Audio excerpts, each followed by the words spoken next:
All right. Hey there, folks. Even though convention signings and other live events are back on track, I figured I would keep bringing book tour to you.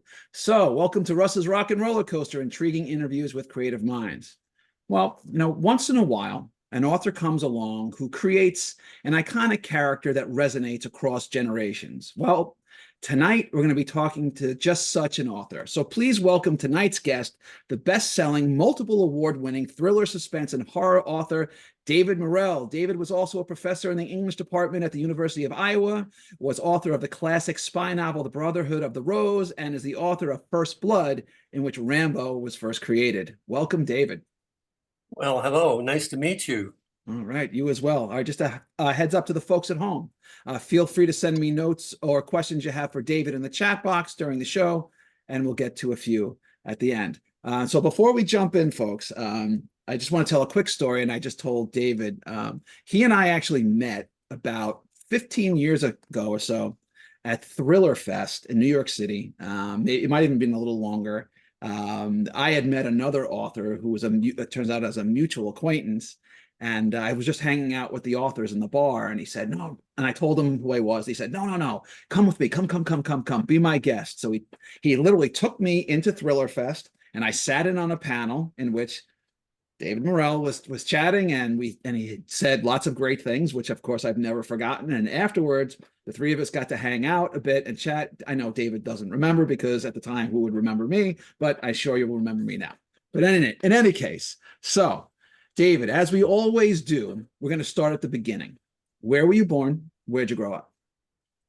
I'm Canadian by birth. I was born and raised in a twin city in southern Ontario called Kitchener-Waterloo, and went to high school and college there. And Whoa, slow down. Time out. You're skipping over so much good stuff. Let's go back. So just for those who are not familiar with the landscape of Canada, it's a rather large place. So just geographically, where were you on the map? About an hour west of Toronto. Okay. And southern Ontario comes like this into the United States. And in fact, where I was born and raised, I was probably south of, say, South Dakota and places like that. Southern Ontario dips down pretty far. Right. Of course, you have the Great Lakes there. Yes. And it's mostly an agricultural. It was in those days agricultural, but now it's different. As with so many places, Toronto especially grew until it's almost like Los Angeles. It's almost like one entire city. Yes, I'm ashamed to say it. So I went to college in Buffalo. Yes. For 5.5 years, for reasons I won't get into right now, why it took so long, but it did. And I'm ashamed to say I never went to Toronto. I got invited many times and I never did, and I've always regretted it because I've still never gone. So shame on me, but I will correct that at some point. In any case, so well, the thing for my wife and I, yeah, we weren't married then, but we were both in college together, and we were jazz fans, and Toronto was a rich jazz haven, particularly for people like the Oscar Peterson Trio. Oscar was Canadian, and he and his trio, Ed Thigpen, and oh gosh, now I can't think of his of the other musician, but they had a jazz school in Toronto, and so we would, because the age was 21 and we were slightly under 21, we'd go and rely on the kindness of waiters to let us sit and watch these great Stan Getz and Gary Burton. And it was, I don't know if it's like that now, but we had many great evenings watching jazz, listening to jazz. Wow. So, all right. So you grew up in Canada. So was it just when you were growing up, was it just you? Did you have brothers, sisters? Like, what was the situation at home? I'm an only child, and my father died. I'm old enough that my father was in the Second World War, and he died during D-Day. He was a British flyer who was an observer for British ships shelling the coast, and he got shot down. I was too small. I have no memory of him, and my mother was unable to care for me and also earn a living. If we think if some people at least think that, as I do, that social services aren't as robust as they should be for people in help, and we need help. There was nothing then. And so she very reluctantly put me in an orphanage for a time. And this was basically a defining moment in my life. I'm essentially a loner. I mean, I'm married. I've been married for what, almost 60 years. And I mean, happily, all that's fine. But one of the reasons I'm able to sit for 8 and 10, 12 hours if I have to alone at a computer, or in the old days, a typewriter, is that I like being alone. I have no, basically, this sounds awful to say, but I don't feel a compulsion to connect with people. I'm basically an introvert. So it's kind of funny when you see me talking. I'm Right. demonstrative that I'm an introvert, but that's good for an author to be Right. that way. Anyhow, it was a defining moment, and not having a father, growing up without a father, the themes in my early books, Yeah. like Well, Rambo and Teasel and First Blood, yeah, we'll that's talk a about that. father-son thing. Yeah, for sure. We're definitely gonna talk about that. So let me ask, so for how long were you in an orphanage? I mean, was it really from like, were you 6 months old? Were you 5 years? Like, about what time were you in there? I'm guessing, I was never, I guess I could find out, maybe 4 years old. I escaped twice. They found me wandering down a road. Can you imagine this little kid walking? I don't know what I was looking for. I don't know where I would go. And in my mind, I was there for a year, but my mother said that that was not the case. And that feeling of anything can happen, because no one explained to me what I was doing there. My mother did not tell me what was happening. She was Really? gone. Huh. So I couldn't, I assume it was because she couldn't emotionally bear it. Right. Uh, so that trauma, as it were, stayed with me, and it's in my nature to figure that every morning when I wake up, holy hell is going to happen. Right. Well, so let's talk about that for a second. So for how long were you in the orphanage? Well, as I said, Oh, that was a year, you said? it might have been a year, but my mother Right. said it was probably 4 months. So after that, when you came out, where did you go next? I went to a Mennonite farm. She took me from the orphanage and boarded me on a Mennonite farm. Kitchener-Waterloo, Southern Ontario, has a rich Mennonite culture. So I was on that farm for a while. And it's interesting how things stick with you. The man who owned the farm was named Wilfred Shantz. And very deliberately, I chose Wilfred as the first name of Teasel Right. in First Blood. Right. So a Mennonite. So just describe that. So that already there's a lot to unpack here. So you go into an orphanage when you're very young. You didn't know Yes. your dad. Do you have specific memories of your mom from back then, or was Oh it just too yes. long Oh ago? yeah. I mean, because she came, eventually she got me, and I mean, we lived together until I moved to the United States when I was 22.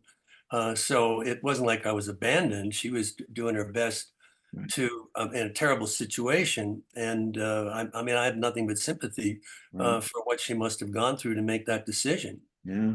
So, uh, if to the best that you can recall, how many other kids were in that orphanage Oh, with quite a you? few. I mean, my, my one of my memories is it was a Catholic orphanage, and nuns were the people who ran it.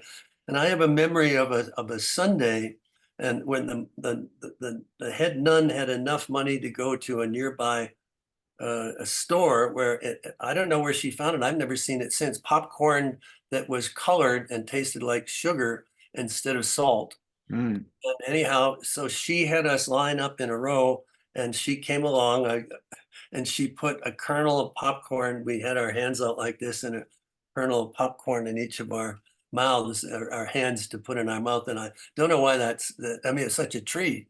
But, in retrospect, it sounds so stingy, but it may be all she had. Can I ask, I'm jumping ahead a little bit, but was that the origin of the baby Ruth in Brotherhood of the Rose?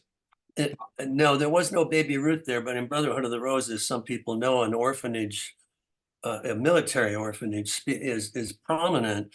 And when I was developing the idea, when I first heard it's based upon a real place. Yeah. When I first heard about this orphanage, it's no wonder I identified with it. I tell my Sure. writing students, write what you feel irresistibly compelled to write about. Don't worry about the market. Write what is you. And when I thought about these two these two from almost childhood being in the orphanage, I couldn't resist writing about it. Right. I was just curious just because of the sweet treat, but I want to keep going. So, not that I want to, pick at old wounds or anything, but, I'm just trying to sort of, I want to empathize, I want to understand a little bit better. So you're in this strange and scary place with strangers. You don't understand what's happening. There's just on any level, you can't intellectually, Correct. emotionally, there's no frame of reference. You can't process what's happening. Um, what do you tell yourself when that's Well, happening? at the time, I didn't know, but I mean, I was just trying to adjust. But I mean, the takeaway, as I suggested earlier, it's not just that I expect in my characters frequently are people who have an expectation that terrible things will happen, and the key to handling that is to be, as it were, a professional in living, that you have the control of your emotions, that you have skills, so that when the bad stuff happens, you're not running around in circles, that you are able to be in charge of yourself and do whatever it is you Right. feel you need to do. It might not be enough, but at least you're equipped. And in a way, I divide in my novels, I divide people as professionals or amateurs, because it's possible to be an amateur in your life, Right. For sure. rather than a professional. Right. And I'm reminded of one of my favorite first sentences is from Dickens' David Copperfield, where he says, "Whether I shall turn out to be the hero of my own life story or only a minor character, these pages shall reveal." Yes, And for sure. so the mandate would be to be the hero of your life and not a Right. minor character. Sure. So that what if anything did you glean not just from yourself during that time, but you were around other kids who had also been they were there for whatever reasons that they were there. Mhm. What did you find? Was it a sense of, you say that, you said earlier that, I'm kind of on myself. I don't feel a need to connect. Yeah. Did you find with those other kids that you were just sort of, I'm just one of a whole bunch of strangers? Or at any point, was there at least some sort of like, even if it was more superficial, it's kind of like, hey, we're all kind of here. Like, how does that work? Especially I have at that no age. memory of the other Yeah. children, none Okay. whatsoever. I have Okay. no memory of connecting to them, and the only connection I have is with the nun with the colonel, and that if you had clothing that needed repair, Right. then I would put it at the foot of the bed, and in the morning it would be repaired. And the beds were were like in barracks. They were, Right. Yes. metal bed, metal bed, metal bed. Yeah. And so whatever you needed repaired, it would be done in the morning. And so there wasn't a whole lot of connection. And Right. So but as you can see, it would be a character defining experience. I would think for sure. So talk to me then about you're in that very specific, distinct, unique environment. And then you go to this Mennonite farm.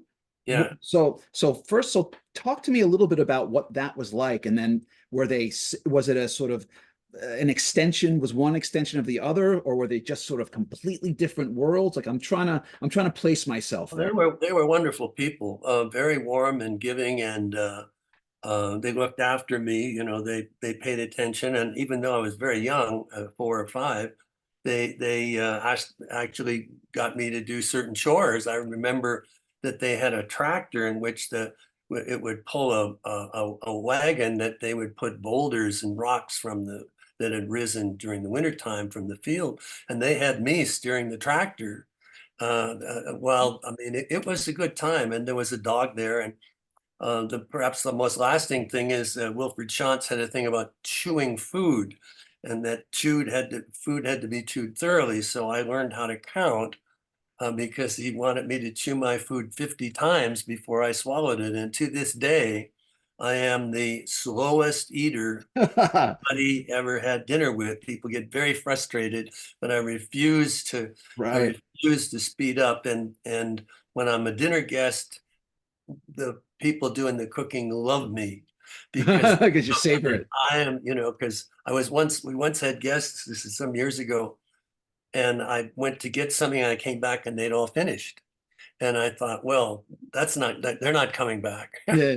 And no, it was a good time. So for about how many years were you on the farm? Not long, maybe 4 months again. Oh, I see. And then what happened? Did your Well, my mother came to get me, and by then I think she'd remarried. The problem was my stepfather didn't like children, didn't know how to communicate with him. So I probably in my whole experience with him, if I exchanged 100 sentences with him, it was a lot. And so it was a lonely, so but that, that's, so you um, experienced a lot of detachment during your yeah. formative years. So what were you into? So but you're still a kid, right? You're growing up. Like what were you into? Oh, What kept you stories, busy? stories. The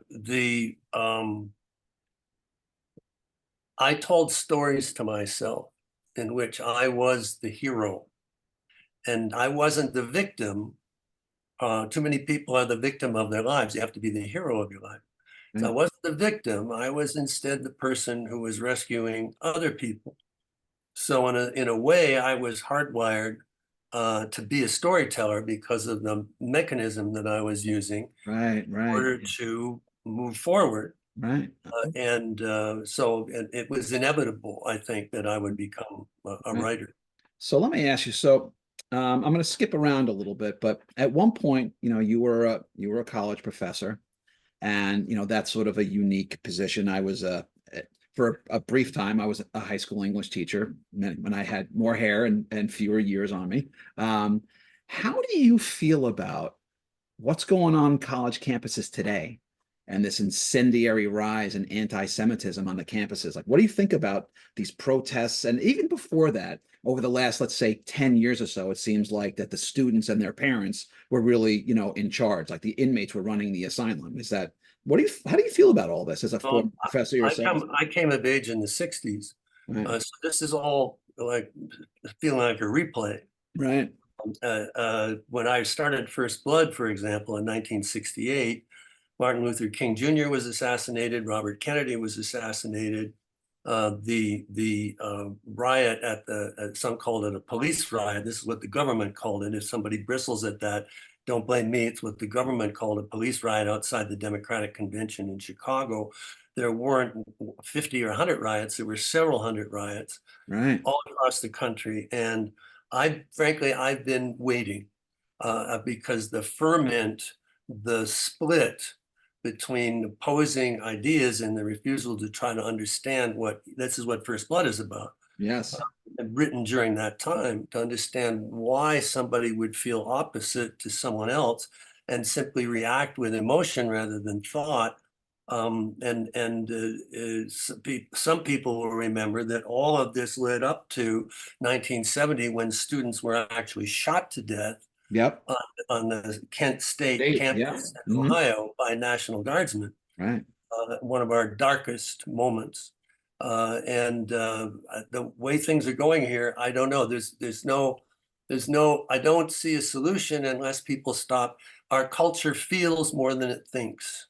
That's for sure. Until people start thinking Yeah. and looking ahead and planning chess moves in terms of how to solve a problem, um, we're seeing a dissolution. Yeah. So now I realize that some things are more difficult to discuss than others, but since you've been open about it in the past, most unfortunately, you've suffered some family losses. Is that something you'd be willing to share with Oh, us? sure. I'm happy to because I feel it's about grief, and there are many, many people out there in grief, and there are things that I don't know if helped me, but somehow people have found that if the creator of Rambo went through panic attacks when his son died, and he's willing Yeah. to talk about them, then Yeah. it's okay for other people to talk about their panic attacks. Yes. So my understanding is that you had a son who had a form of cancer. Is that accurate? My son Matthew was 15 years old, and he had chest pain. And it was diagnosed in various ways because if you know any medical people, they say they look for a horse, not a zebra. Well, he was the zebra. And what he had was a rare, rare, rare cancer that maybe only 200 people in the United States come down with each year, called Ewing sarcoma. It's a bone cancer, and the tumor was growing under his ribs into his body. Ugh, And he had bone marrow transplant, which worked after this rib cage was removed in order to get at all the cancer. And then it still wasn't taken. So he had the bone marrow transplant, and he died because of what happens with a bone marrow transplant is your immune system is negated. There's nothing there to fight any germs. And basically he got staph and strep and died from those. He had a heart attack essentially from all the debris in his heart. right. Oh, And jeez. well, it's awful, and I think about him still every day. But the point of talking about it is that I saw so many people reacting to grief the same way I did, and denying the stress that they were under, saying that it's all right, I can tough through this. Right. So Yes. many marriages fall apart. Right. And again, it's that, trying to understand one another. And anyhow, I give talks at grief communities a lot, and I always start. It's a very they're weeping all the time. That God bless them, and I always start by saying, "How are the panic attacks going?" And they start to laugh, Yeah. and that's a good sign. And Yeah. we talk about panic attacks and what to do with them, and just talking about that stuff, practical stuff. You can't get rid of the grief, but at least you can take away the physical Right. hell they go through. Absolutely. So, all right. So I understand that. So we're going to switch gears because I don't want to go on that too long. But I understand you did some, and I found this interesting because I didn't realize it later, especially given what you write about. But that you did some survivalist training yourself. Can you Yes, can tell me about that a little bit? well, I believe in research. Some writers say, well, you should write what you know about. What I say is you should write what you want to learn about. One of the reasons I pick a certain topic is because I'm fascinated by it and I want to become more informed. So for several of my books, I have had very physical kinds of research. For a book called Testament, in which a character is in the winter in the Wyoming mountains, I went to Wyoming to an organization called the National Outdoor Leadership School, and I lived for 30 days. Whole entire course is 35 days, so it might have been 33 days in the mountains with a group teaching me how to survive there. And lost about 25 pounds.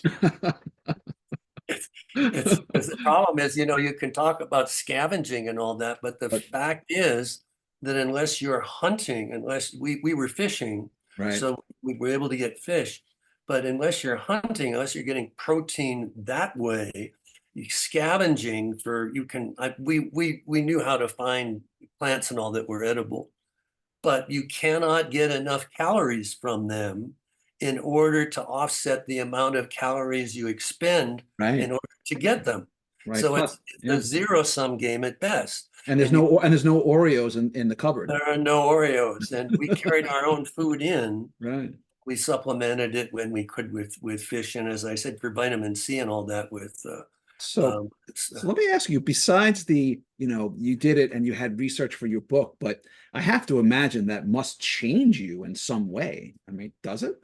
well, in the sense of, again, it's the discipline. It's the how, one part of the training was how do you keep yourself in control if really bad things happen? Right. And part of the training was that when bad things happen, you don't run around, you sit down and say, all right, what have we got? And what are we going to do about it? And what would be the practical thing to do? And it might look like you're wasting time at the start, but in the long run, Right. it's really valuable. And so that stuck with me. And people who know me and who've been with me in certain circumstances, they do say that I'm relatively calm when bad stuff happens. Did you, Almost amusingly so. I mean, I right. joke. Right. So prior to doing that survivalist training, had you done, were you a, hunter, fisher, outdoors No, before that? not at all. I've, Wow. I've not been a hunter. I don't object. I understand why people do it. It's just never, it's not been something that I felt, let us say, a necessity to Right. do. If Right. if I had to do it, I would have no problem. Right. But this was just, I said, as I went to the libraries, when libraries were a place where you went instead of online, Right.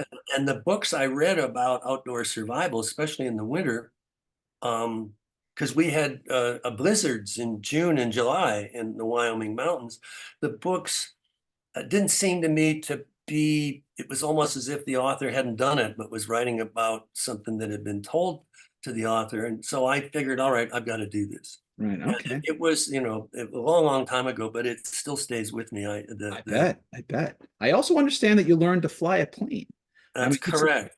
so I mean, so you seem to have, for someone who was, an outdoors, a full outdoorsman. I mean, you're hunting, you're fishing in the woods for 30 days, learning how to survive, you're learning how to fly a plane, and so there seems to be the theme, and you've said it, but thematically, there's this sense of wanting to be in control of yourself, of your physicality, but Well, also internally.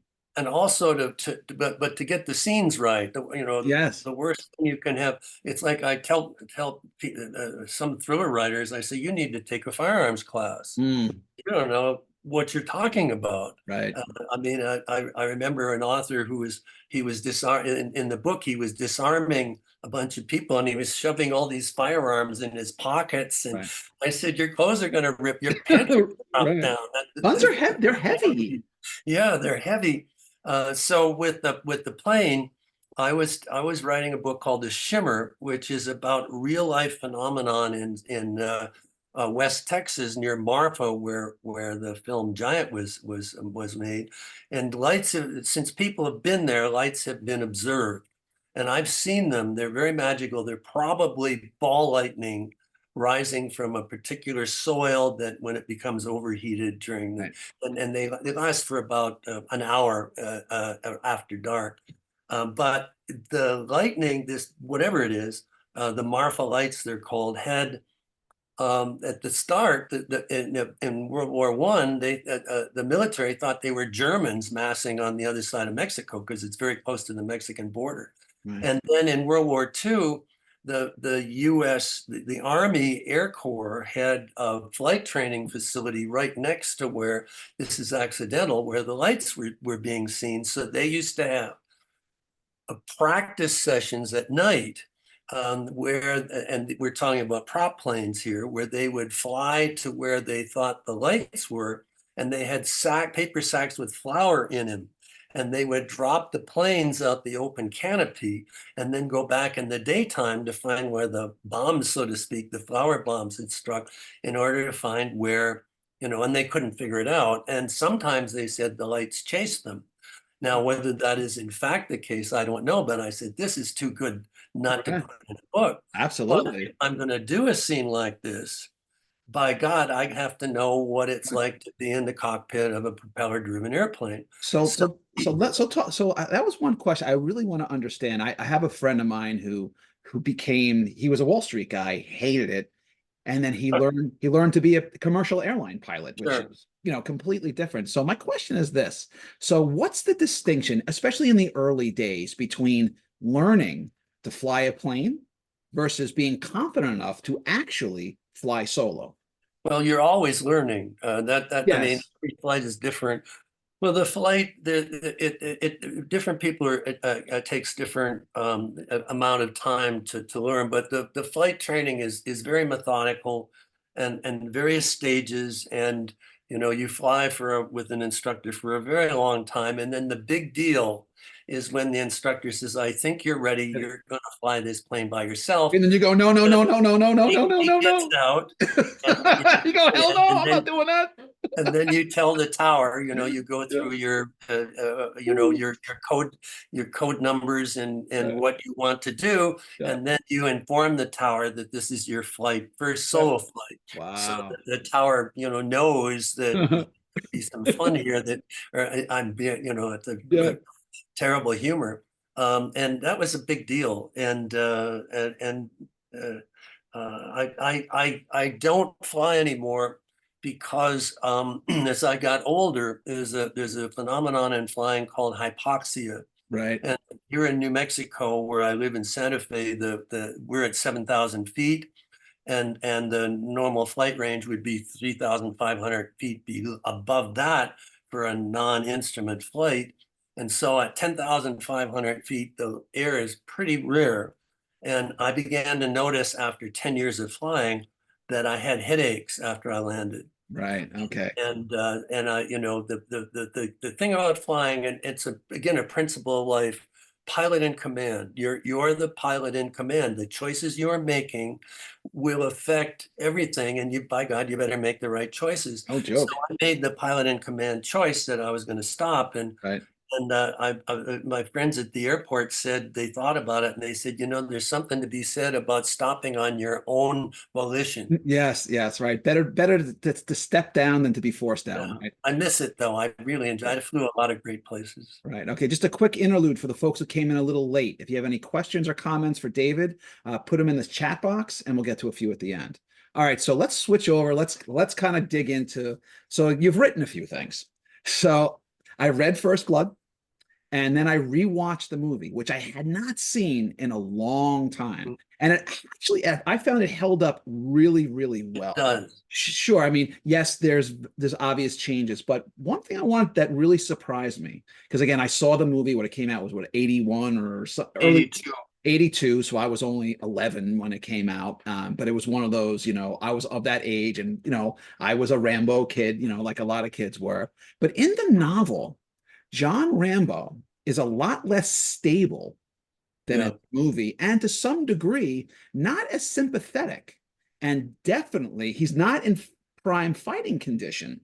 Whereas Teasel, that's the cop, is actually more stable and more sympathetic. But both characters sort of let the war, both overseas and at home, kind of take them over. So just you touched on it a little bit before, but talk to me about the themes of the battles without and within. Well, the novel has a structure in which Teasel looks at Rambo and is suspicious about him because he doesn't like the way he looks. Because in those days, if you had a beard and long hair, you Right. were you were some kind of radical. And I grew my mustache at that time, and police officers were definitely aggressive toward me because I had a mustache. It was the culture. So Teasel doesn't like the way Rambo looks. Rambo has good reason to be suspicious of authority. And so the book goes one looking at the other, reverse, and reviewers couldn't decide who the main character was, and they're Both. both the main character. That's Both. right. Yes. And if we like, the theme is the switching of the viewpoints, which is a little bit like what I was saying earlier, that a lot of our troubles come from feeling too much and not thinking enough, Yes. and not trying to get inside the other person to understand why on earth they would act that way, and the other person to be agreeable enough to try to explain it. Right. And Because yeah. that doesn't happen in the novel, and I think that's my theme, that they are literally at the cross of the perspectives. They're each stuck fatally in their own viewpoint. Yeah. So, I mean, for those who haven't read the book, and I recommend that you do, so the cop Teasel, he was a war veteran himself, and in his inner monologue and some of the conversations, he wasn't really trying to hurt Rambo. He was saying, "Look, we've seen a lot of this trouble. I really don't want trouble for you, but if you stay here, it's just going to go south. Do Yeah. yourself a favor, just move along." you go your way, I'll go my way, and it's no problem. Where in the movie, it was basically, listen, kid, get the F out of town. And there was no sympathy in there, but it's in the book. Whereas Rambo is really, he's got some serious PTSD there. We Yeah. learned he's already committed a lot of violence at home already. He's losing it. And he's fighting himself. And he's sort of saying, why are you fighting? What are you doing? Why are you doing this? And at the same time, he says, because I'm tired of being pushed around. I'm tired of this. I'm tired. I'm tired. I'm tired. But he knows on some level that he's handling it the wrong way. He knows Yeah. it, but he can't stop himself. And the two guys seem like two guys, had they just said, listen, this is my situation. This is your situation. They probably could have worked it out, but they didn't. They just Yeah. couldn't get past that point.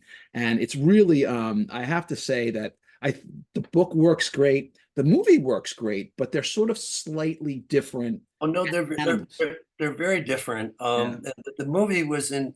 There were 26 scripts for the movie, and there right. were 4 different studios involved. And Steve McQueen, most interesting probably would have been Steve McQueen, who was going to play Rambo with Oh, Sidney wow. Pollack, with one of my favorite directors, Sidney Pollack. Oh, wow. Sidney Wow.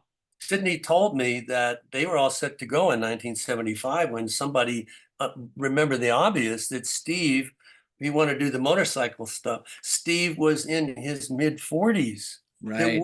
That was a young person's war. There were, unlike the Right. recent, there Yeah. were no mid 40-year-old Vietnam veterans Vets. in Right.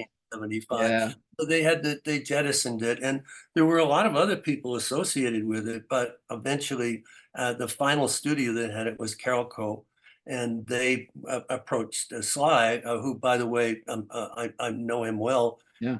and a fabulous guy, very smart, very funny. He's one of the Yeah. funniest people you would talk to, and very interesting when he talks about writing. And he has what Richard Crenna said, along with Steve McQueen, that Sly was the best actor for movies, not Shakespearean, but for Right. movies that he'd ever worked with. And partly because Sly understands it's in the eyes and Yeah. it's the movement, it's in it's how it looks. It's I just read an interview with him from some time ago that I didn't know this. This is what he was describing. He said that the way the script was written, he had all this dialogue, and he said it was awful. He said it was absolutely terrible. I sounded like such an idiot. And he said, no, here's what we need to do. Cut out every single scene where I'm talking. Just yeah. get rid of it and just let me run around and do the thing. And then it really works because having watched it again, he has very few lines in the movie, but yet you feel like he was talking through the whole thing, but he wasn't. He I really, have, I I think have to say he's yes. really, yeah, he's really underrated in that way. Like he conveyed a lot just with his physicality and in a way I hadn't appreciated until I watched it again. Few actors have that physicality. Steve did, McQueen did. Yeah. And I hasten to say, I did not write the scripts. I had nothing to Yeah. do with the scripts. And I read many of the scripts, and probably the worst, Rambo was described as being the Bobby Riggs of guerrilla warfare, which nobody would know who was, but Bobby Riggs was a cheap tennis player. Right. Yeah. He was very talented, and he would Against play what's her name? The big Billie Jean King. Billie Jean King. Yes. Oh no, no, One no, of no. the Yeah, great important social tennis, not absolutely. just for what it did for women's tennis, but he Yes. would play with his one arm tied behind his back, or he'd play with he'd Yeah. have an umbrella above and he was very talented. But I mean, that was the tone of the script. And finally, things came together. If people are curious, for the home video discs of the film, I have a commentary track on it in which I compare my novel with the movie, and Yeah. I love the movie, but they're different train tracks, and Absolutely. comparing the two, if and telling a lot of background stories that people might find interesting.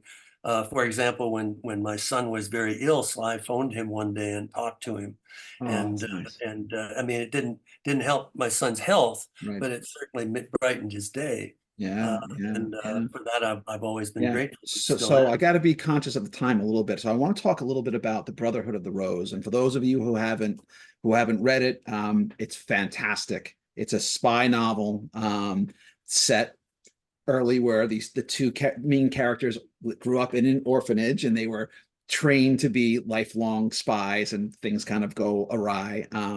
But even though it's a very different book than First Blood, and yet it's similar, it's somewhat similar in several ways in which both novels have a survivalist kind of thriller component to it, right? The leads are being chased, they're being hunted down by the big authority figure, whereas in First Blood, Teasel, more so not in the movie really, but in the book, there is a father-son Yes. theme going on there, where Teasel, the cop, he does take sort of a fatherly sense of, he kind of wants to help this kid just stay away from a bad situation. And Rambo is almost kind of being like, screw you, dad, you can't tell me what to do, kind of a thing. And it's not really working. Whereas in the Brotherhood of the Rose, what happens is these two kids who were young orphans, they were trained by this father figure, groomed as spies, and then he winds up turning against them later in life for his own machinations.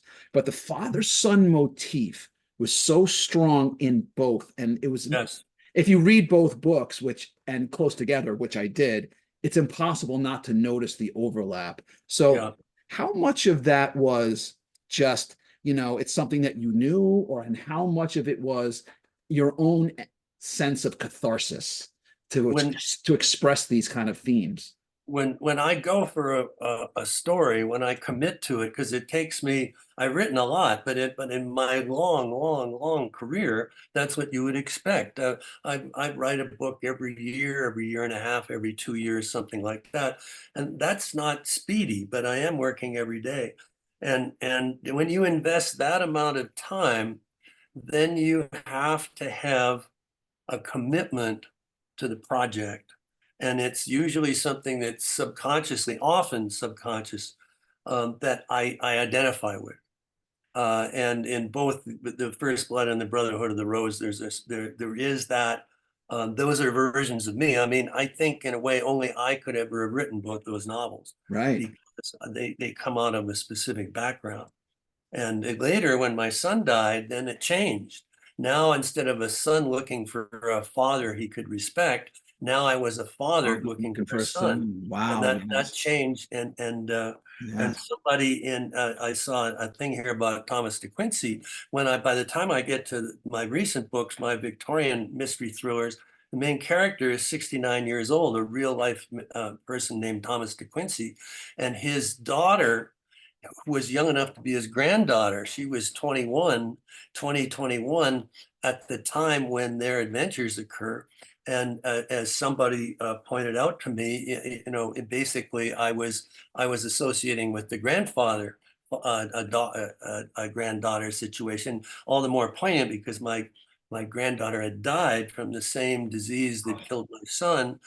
So in a way, I didn't realize it until a bookseller pointed it out to me, that in a way with Emily de Quincey, so she's the best thing in the book, in the three books, is that she said, this wonderful bookseller said, Barbara Peters is his name, that she said, in a way, you brought your granddaughter back to life by putting her on the page. Oh, So it's wow. funny how these things come together and how Yeah. we identify with themes and situations that are like absolutely important to us, and sometimes in ways we don't understand. That's right. That's right. All right. That was great. But now it's a time on the show where we spin the wheel on the wheel of seven possible categories, including a few new ones I brought out tonight. Wherever it lands is Okay. what you get. And the categories are Survival 101, Adaptive Known Unknowns, Soundtrack of Your Life, Stranger in a Strange Land, True Crime King, say that 3 times fast, I Am Rocket Man, and I Spy. All right. You ready? Here we go. Round and round. Whatever you get is where we go. Let's see. What do we got tonight? All right. Oh, you're hypnotizing me. All right. And we've got, all right, Soundtrack of Your Life. Oh, I like this. Okay.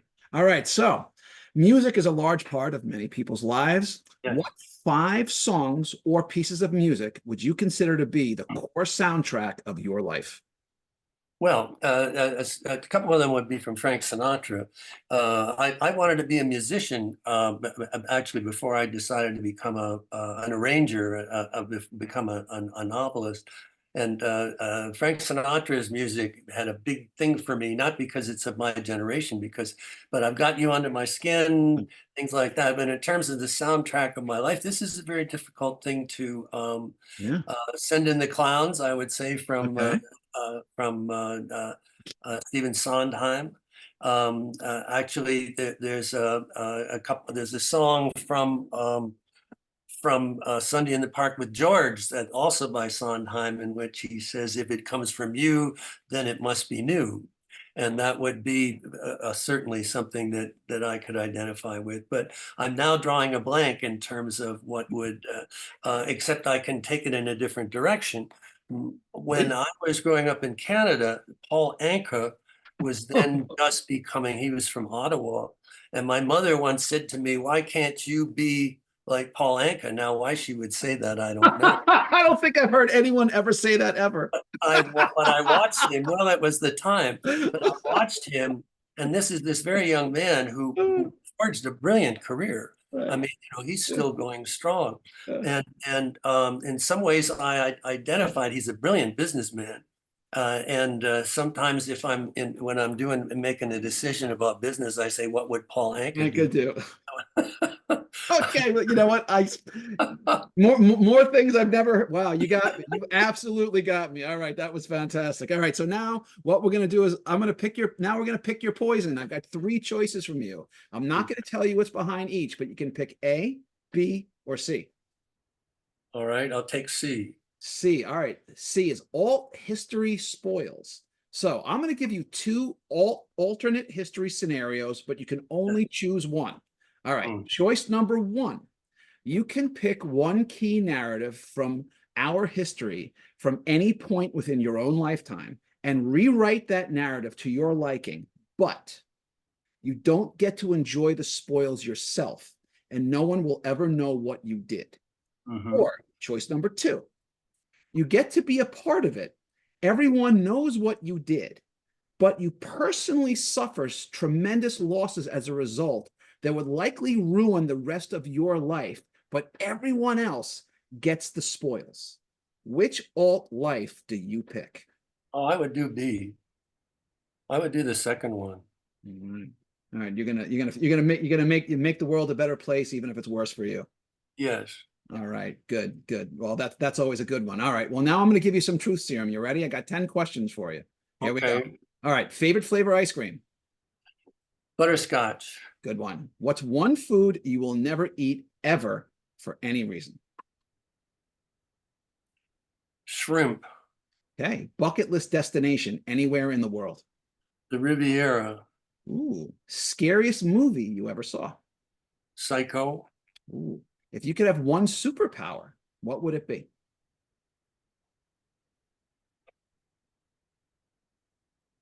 Well, I was going to say mind reading, but I don't think that would be one that would be very successful. That would be hell.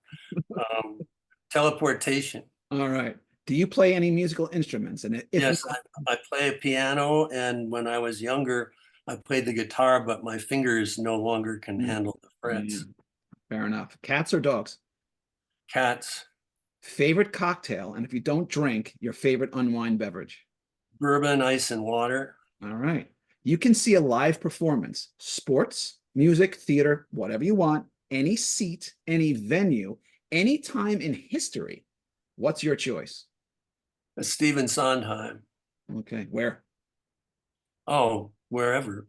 And oddly, here in New Mexico in Santa Fe, they're having 2 Sondheim productions. The theater only sits 120 people, and they've got almost as many people in the cast. I can't figure out how they did it, but they did it really well. All right. If you could get a continuation of any canceled TV show ever, what would it be?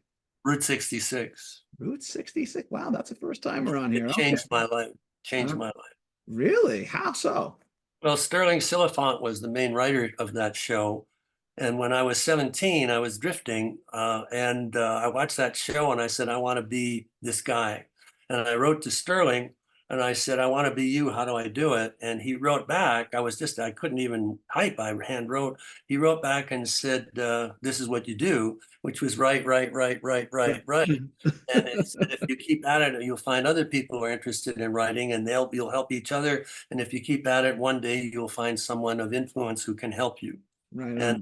that's basically what I did. And Sterling and I eventually became very close friends. Oh, wow. And he was the executive producer when NBC did the miniseries of Brotherhood of the Rose. Wow, which I have queued up. I was hoping to finish it before tonight, but I have it We queued up. worked together. I worked on that. I did 4 Oh, drafts on that. I didn't get credit, oh, but really? that happens a lot. Yeah, yeah. I'm vested in the Writers Guild. I have no credits, but I've worked on an awful lot of movies. But that's the way it happens in the movie business. Right. All right. So now we're going to go to our advice column.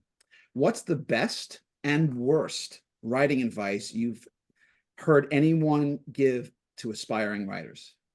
Well, chase the market. I'll do it in the reverse. I have 2 mantras. One, be a first-class version of yourself and not a second-class version of another writer. And 2, which is be authentic. And the second is don't chase the market. You'll always see its backside. I can't argue with that one. Every time you think you're got it, the trend passes you by. All That's why right. you'll notice in my books, from First Blood, Outdoor Adventure, spies, non-supernatural horror, Right. with creepers, Victorian mystery thrillers. I just keep going. All right. So now I want to take a couple of questions from the audience. Let's see what we got in here. What do we There's some got? popped up. Yeah. So in the second and third Rambo books, what caused you to decide to develop the father-son relationship between Troutman and Rambo that wasn't present in the book First Blood? Well, first of all, I did the novelizations because I had unusual freedom. I'm the only person who can write a book about Rambo. And even though I killed Rambo, so here's a spoiler in First Blood. I Yeah. Oh, found by the way, just speaking of that, I got a bone to pick with you, and I'm going to tell you. I'm going to tell you why. You really nailed me on this one. Hold on, I have it right. Oh, it's on here somewhere. So I bought one of the more recent versions, and you're talking about the book, and I'm going through this, and you say, well, in the book, unlike the movie, they kill Rambo. I'm like, I haven't read the damn thing it's yet. I'm the like, what are you introduction. I doing? know. Listen, it should have been an afterword. I Yes, hear about that. I mean, what can one do? What can one do? I know. I know. But anyhow, I found a way. I just had a note at the beginning. I said, in my novel First Blood, Rambo dies, in the movie he lives. So then I did the novelization. Right. But I had a chance to explore the character in ways that, if I had allowed him to live, I could have done. And it was a very creative. In fact, the books are still in print. A video company is going into the book business, and they're going to be releasing my 2 Rambo novelizations this fall in a paperback that looks like it was in those days. Right. So So what was so you do the novelizations, you do 2 and 3. You just saw the opportunity there to kind of follow that father-son yes, motif. I wanted, especially that it seemed to me in the movie, it's he's a Troutman has I mean it's not, he believed me, he's not a father figure in the novel, but I No, thought no, the way to do it in the novelizations is to go in that direction, because in First Blood, we know in the novel that his father was abusive, bullied his mother, bullied Rambo. And one of the reasons Rambo joined the military was he ran away from home and enlisted. And so the myth that I then created in the second and third book is that the father figure of the person who's sort of responsible for his training got the devotion that he would have liked to give to his real father. Right. Okay. So one last question, and we got to move on. So is the name Rambo an homage to the poet Arthur Rimbaud? It is, Rambo. Right. because you can pronounce the name similarly, but also my wife deserves something, a medal or something, because she was at Penn State, where I went to grad school. She was out one day. We didn't have a lot of money, and so she bought apples from a roadside stand. And she came home and told me to bite into one of these apples. And I was writing, and the genius at work And I said, yeah, go away. And then finally I said, all right, I'll eat the apple. This is very symbolic, right? Yeah. And I'll eat the apple and then I'll get back to work. I bit into the apple and I said, oh my God, that's a good apple. What's it called? And she said, it's a Rambo apple. And I said, what? Because I've been looking for a name and I said, spell it. She said Rambo, because the Rambo apple is very popular in Pennsylvania, Ohio, and Indiana. So that's how Rambo got his name. All right, that's great. All right, guys. So we're almost out of time, but I got a surprise. I got some good stuff for you. So I'm going to share my screen and we're going to talk about some new stuff here. All right. So David, tell me what are we looking at here? Well, this is the cover for a novel called Creepers. It's non-supernatural horror. Again, one of the genres that I mutated in. It's about urban exploration. It's about what happens in 8 hours in an abandoned hotel. It's been abandoned since the mid-1960s. And there are many buildings like this left over from the riots in the 60s.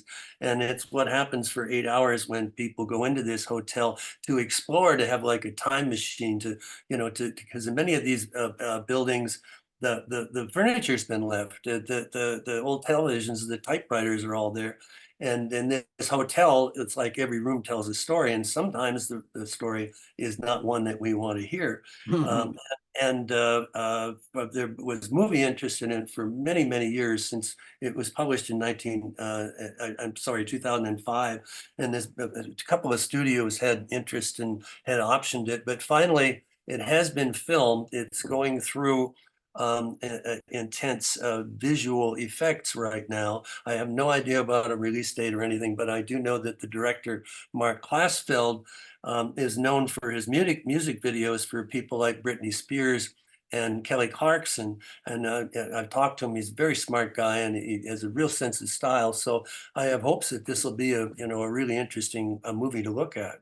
Fantastic. All right, folks, if you haven't picked up your copy of Creepers, do it now and keep an eye out for the movie. All right, as for me, so keeping up with our themes of spy thrillers and survivalist action, I'll encourage you to check out Hot Ash, which is the third novel in my ongoing sci-fi thriller series featuring hard-boiled Private Eye Angela Hardwick. In my mind, Hardwick is part Blade Runner, part Fringe, and part X-Files. In Hot Ash, Hardwick and her is approached by a middle-aged widow whose elderly husband has died under sketchy circumstances, but he had an affordable housing empire. But while on his deathbed, her stepkids messed with the will and stole the real estate from her, and she wants it back. So Hardwick and her protege, Eric Whistler, are faced with coming into contact with the haves and the have-nots. They stumble upon a new form of synthetic concrete, a powerful new form of cocaine, and they travel to this beautiful domed city on another world. It's absolutely gorgeous,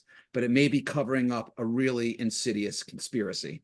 Hot Ash is available on Amazon and published by Crazy 8 Press. And I want to be clear, each novel, there are 4 novels in the series. The 5th one is coming out in September. They're all standalone thrillers. So I reintroduce the world building and the characters in each book so you can jump in anywhere. It doesn't matter where you start, and Hot Ash is a fantastic place if you want to jump in fresh. All right, folks, that's our show. I want to thank my guest, the absolutely fabulous David Morrell, and I want to give thanks to everyone who's watching at home. And if you want to see me live, I will be at Heliosphere this weekend in Piscataway, New Jersey, May 4th and 5th. And as always, be gentle, be kind, be generous of spirit, and for God's sakes, go read a book. And I'll see you all on the roller coaster next week. And that's our show. Take care now, and I'll catch you next time. Bye now.